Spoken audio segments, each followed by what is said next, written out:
en lisant, en écrivant. Le podcast de lecture versatile de Pierre Ménard.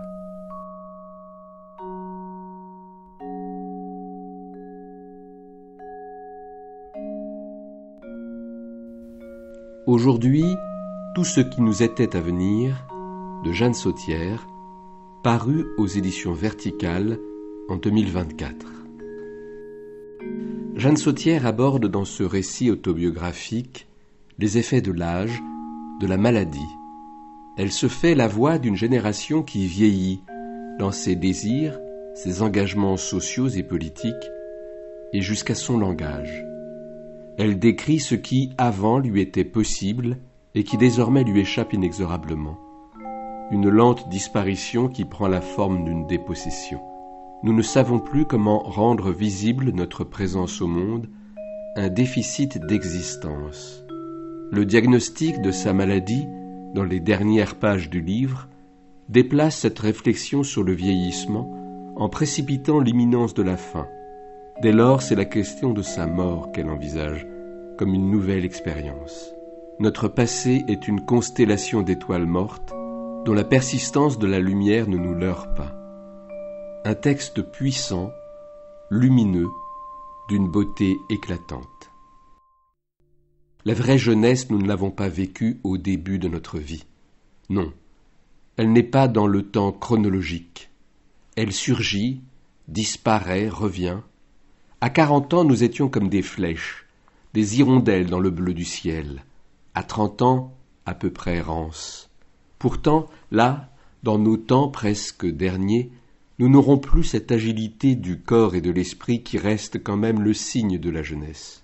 Pour autant, il y aura encore des bondissements, des joies infantiles. Ça n'existe pas, une petite vie, comme il nous arrive de qualifier l'estompage de nos jours. Rien de la vie n'est petit. Rien dès lors que nous nous souvenons de la bouleversante émotion d'être au monde. Ainsi le thé Darjeeling de notre après-midi d'automne trop cher, insipide mais luxueux, extravagant, traversé par la lumière du café sous les grands arbres. Mais nous disons de plus en plus souvent le mot « petit ». Nous avons fait une petite promenade, un petit dîner, une petite sieste, une petite sortie. Ça nous agace, comme si le grand, le dépassement de soi nous était devenu inaccessible, alors que tout nous paraît être dépassement, alors que nos joies sont si fortes, qu'un rien nous élève. Nous sommes des plumes, des feuilles mortes dans le vent. L'ensemble de notre existence est devenu compliqué. Tenir debout et même, parfois, ne plus redresser à temps le pas de côté, craindre la chute. Nous en sommes là, déjà là, il semblerait. L'espace se restreint, nous l'occupons intégralement. Il s'est brusquement rétréci et dilaté dans le mouvement antagoniste qui nous maintient vivants, vivantes, la mortification par le réel et l'hyperventilation du désir. On se lorgne entre nous. Entendre nos parents qualifier de vieux, vieille, une personne qui ne nous paraissait pas si éloignée d'eux, ni en âge, ni en allure, était tellement étonnant. On les trouvait gonflés. Nous n'avons pas le regard tellement plus bienveillant maintenant.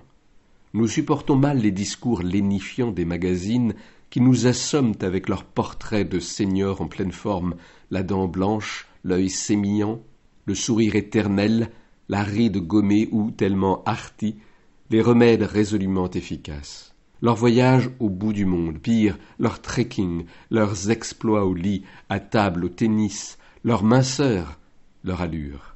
Leur façon d'énoncer que, oui, elles sont vieilleux comme une provocation à leur éternelle jeunesse. On a envie de leur crier que ce n'est pas ça d'être vieilleux, pas ces démonstrations absurdes, pas ces insolences, mais qu'ils nous regardent donc, nous, les vrais vieilleux. Évidemment, nous nous accusons de ne pas avoir su vieillir, d'avoir manqué d'entraînement, de prévoyance. Nous avons honte. Nous devenons modestes, humbles. Nous préférons être coupables que victimes. Nous avons toujours peur de manquer de quelque chose que nous ne pourrions pas aller chercher, du pain, du PQ, du sel, du savon, des livres, du dentifrice, des journaux. Parfois nous avons des palliatifs.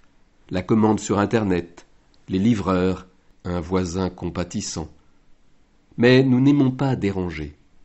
Nous stockons de plus en plus souvent ce qui peut l'être. Le congélateur est plein, les placards débordent, les piles de livres grandissent. Ça fait rire nos visiteurs qui nous moquent un peu.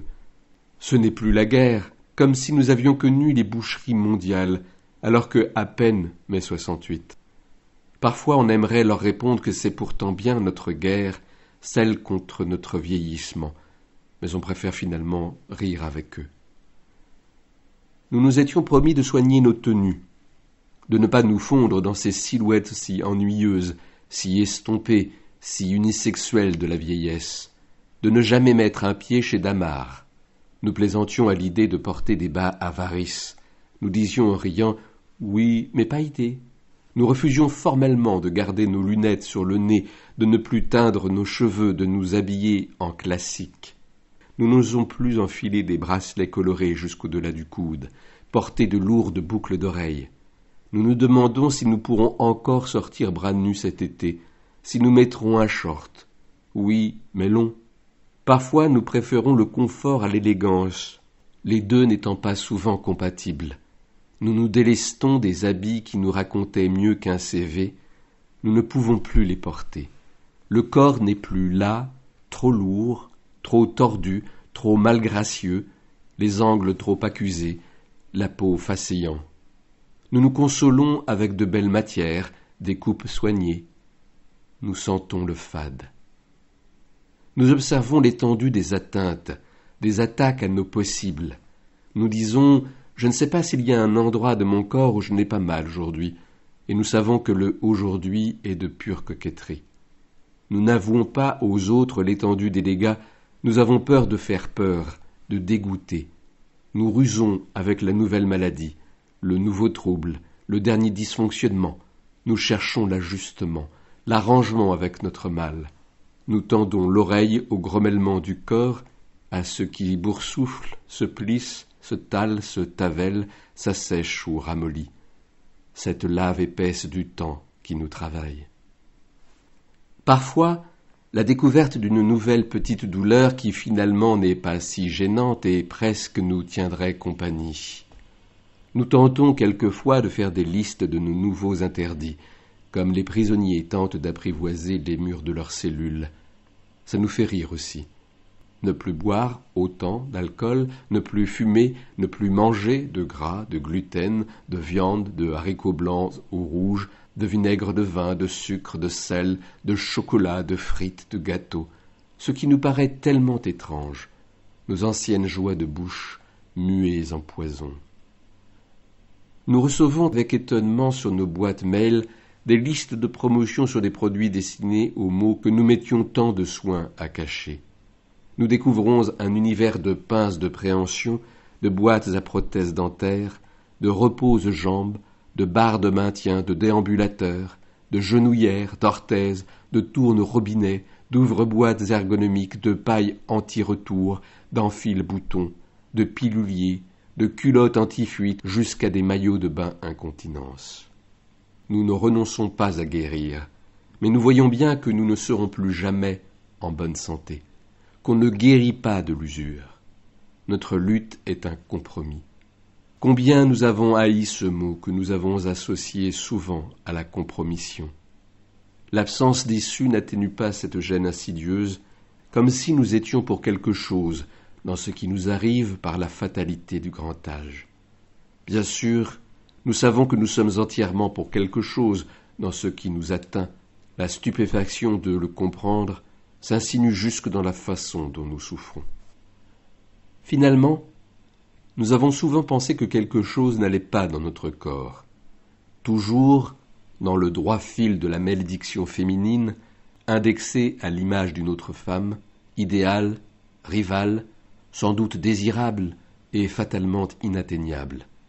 On ajustait mentalement notre visage devant les miroirs. On rêvait de liposuction, de rhinoplastie. On voulait d'autres jambes, cheveux, yeux, bouche, silhouette. Maintenant, il s'agirait plutôt de garder en l'état nos corps. Somme toute un répit avec nous-mêmes, du fait de l'absence totale d'espoir que ça s'arrange. Les tavelures sur les mains restent acceptables parce qu'elles nous rendent animales, comme les petites chattes au pelage écaille de tortue.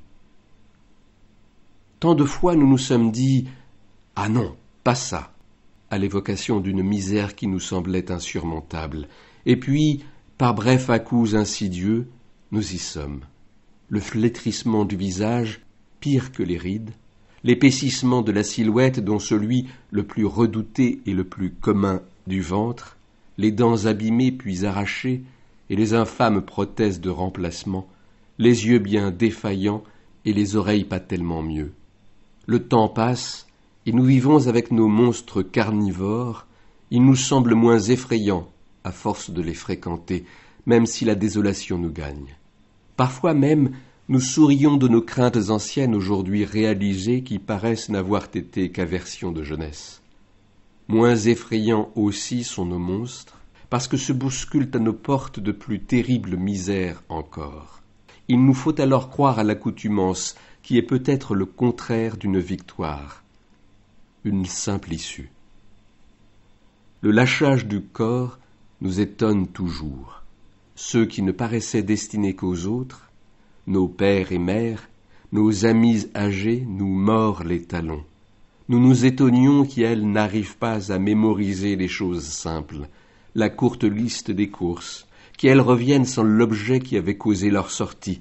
Nous nous étonnions du temps qu'elles mettaient à se préparer le matin, à s'habiller, à choisir leur menu au restaurant. La lenteur de leur marche nous exaspérait. C'est à nous maintenant de glisser vers ce ralenti involontaire, cette indécision permanente, ces angoisses de se tromper, de ne pas y arriver. Est-ce cette lenteur qui rend le temps si fugace ? Bien sûr, nous cultivons l'espoir que nous nous en sortirons mieux, sans y croire tout à fait. Nous avons surtout peur de manquer de courage.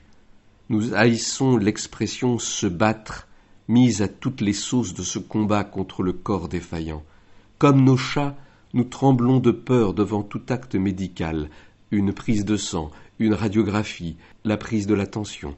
Nous voudrions nous sauver, foutre le camp à toute vitesse, mais la vitesse n'est plus avec nous, hormis dans le battement de nos cœurs affolés, et nous sauver revient à nous soumettre aux soins qui nous sont prodigués et dont nous avons besoin.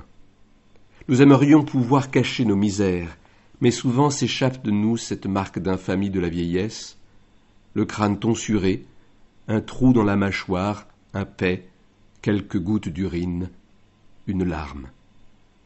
Nous haïssons la raison qui nous pousse à aménager notre servitude. Nous aimerions être d'illustres anarchistes, brûlant leur vie, ne craignant pas la mort, mais nous ne sommes pas d'illustres anarchistes. Trop de dieux, trop de maîtres, disons-nous pour nous excuser. Nous sommes des sauvages domestiqués, de pauvres créatures combattantes, vite désarmées. Sans doute parce qu'aujourd'hui nous avons dansé, encore dansé, pieds nus dans l'herbe, en plein soleil, au milieu de l'après-midi, dans un parc, remuer nos bras, nos jambes, notre bassin, tourner sur nous vivement, taper des mains. Une seconde, nous avons pensé que notre corps était avec la musique, avec la joie perpétuelle de la danse. Alors nous voyons que nous aimons la vie plus que nous craignons la mort, ce qui finit par atteindre à la grandeur.